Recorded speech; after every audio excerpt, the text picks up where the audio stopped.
Dear students, अगर आप इस्लामियात के पेपर में 50 में से 50 नंबर लेना चाहते हैं और आप जानना चाहते हैं कि इसकी प्रेजेंटेशन कैसी होनी चाहिए और हमें किस तरह पेपर अटैम्प्ट करना है, तो आप इस वीडियो को ज़रूर देखें।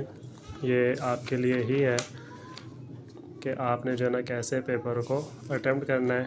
हेडिंग्स देखें, आपने शॉर्ट क्वेश्चंस की हेडिंग्स कैसे देनी है, और अगर लॉन्ग क्वेश्चन आता है तो लॉन्ग क्वेश्चन में आपको जो है वो कितनी हेडिंग्स देनी चाहिए।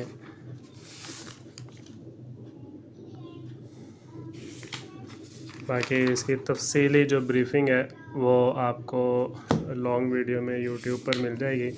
तो यूट्यूब चैनल का लिंक जो है मैं दे देता हूँ डिस्क्रिप्शन में, उस पर आप करके क्लिक करके देख सकते हैं कि लॉन्ग क्वेश्चन जो है ना किस तरीके से हुआ है, और तसल्ली से आपको सारा गाइड किया हुआ है उस लॉन्ग वीडियो में।